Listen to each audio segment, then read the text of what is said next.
Hei hopsti, Miikal siin ja tere tulemast Geartrappi videosse. Nagu te juba pealkirjast lugesite, siis täna on jälle Kendama video ja täna me tahamegi õpetada teile, kuidas viia oma Kendama oskus järgmisele tasemele ehk kuidas saada kaussidest pall oda otsa ehk siis hooli kontroll või augu kontroll näeb välja siis niimoodi. Tänane video on siis suunatud neile, kes oskavad juba kaussidest kaussi Kendama palli visata ja tahavad panna oma oskusele natukene vürtsi juurde.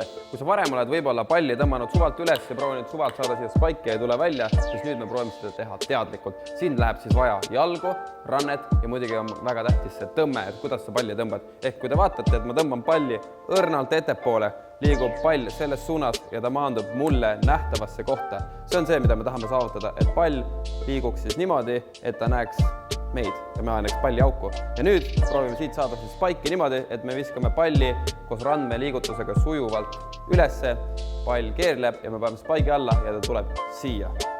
Teooria on lihtne, vaatame, kuidas see praktikas välja näeb. Ehk siis õrn tõmme ette, pall maandub meile nähtavasse kohta ja nüüd randme abil me suuname palli otse oda otsa. Bam! Päris hea, näitan ühe korra veel. Tõmbame õrnalt palli ettepoole ja siis tuleb auk meie juurde. Vaps, me näeme auku ja nüüd, kui me näeme auku, siis me proovime saada õrna randme liigutusega ta siia spike'i otsa. Ja ära muretse, kui kohe esimese korraga ei tule välja, see võtab päris palju aega, et see saada hästi tööle.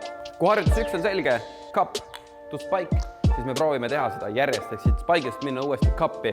Selleks me teeme siis jälle õrna liigutuse oma põlve ja randmetega ja proovime palli natukene panna keerlema, et ta maanduks jälle niimoodi, et me näeksime auku oma silmadega. Nii, me saime jälle ta ideaalselt ja nüüd me proovime minna uuesti siit spike'i ja uuesti cup'i ja uuesti spike'i ja teed seda nii kaua, kuni failid ja siis proovid veel, sest harjutamine teeb ju meistriks. Vaatame, palju tuleb. Hop.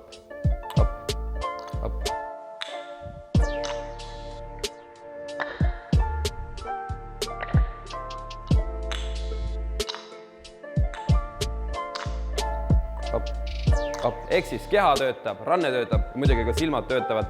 Soovitan siis mängida kohas, kus on palju valgust, sest siis sa suudad oma cup'i ja spike'i ja auku paremini näha. Kui sul on esimene ja teine harjutus selge, cup to spike ja siit uuesti cup to spike, siis tuleks proovida ka mõnes teises cup'is spike'i saada. Näiteks lähed siit bottom cup'i ja samamoodi nüüd me proovime olla randmega võimalikult tundelised, et saada see pall õrnalt keerlema, ehk siis proovime ta panna õrnalt keerlema ja uuesti spike'i otsa. Ja siit muidugi võib siis minna ka small cup'i ja small cup'ist spike'i. Siin triki juures tuleb kindlasti mängu juba siis daama ehk palli värvus. Nagu te näete, siis meie enamus kendamadel on auk kontrastselt ära märgitud. See tähendab siis seda, et kui see pall keerleb, siis me suudame enam-vähem näha, kus see auk tuleb ja me suudame siis spike'i panna täpselt sinna. Seega soovitame siis selle triki jaoks juba võtta natukene nobedam kendama, mis on siis ilusa auguga, et sa näeksid alati, kus see auk tuleb ja suudata siia spike'i otsa saada. Ja isegi kui sul ei ole seda, siis ma tean, et paljud on ise selle ära markeerinud kas markeriga või gouache värviga või mis iganes, nii et olge leidlikud ja leidke omad lahendused. Räägime ära ka siis mõned asjad, mida lapsed teevad valesti kendamaga. Mida me oleme näinud on see, et püütakse palli siia ja võetakse teine käsi appi, et panna see auk endale ideaalsesse kohta. See on cheatimine, koodimine ja seda võistlustel kohe kindlasti teha ei tohi. Seega soovitame harjutada, et sa saaksid selle palli augu õigesse kohta ühe käe abil, ehk siis kasuta oma põlvi ja randmed, et saada see auk endale ilusasse kohta.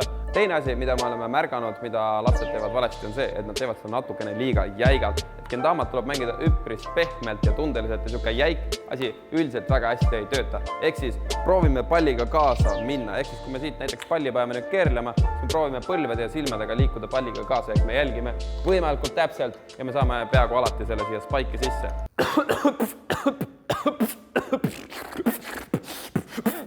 Ühesõnaga, teeme kokkuvõtte. Esimene samm on siis saada endale auk ideaalsesse kohta, et sa näeksid seda.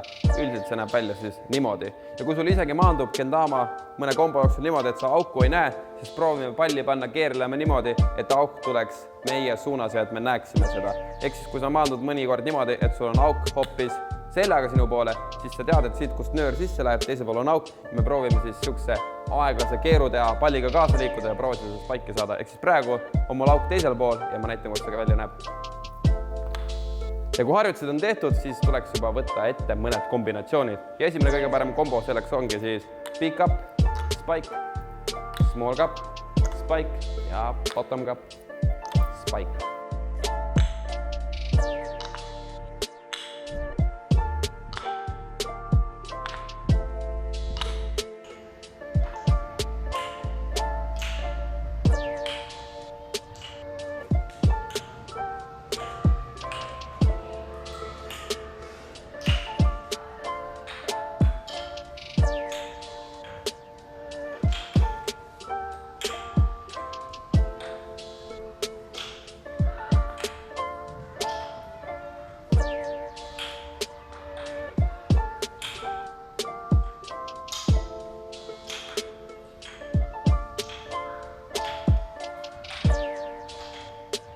No nii, harjutused saidki tänaseks korraks läbi.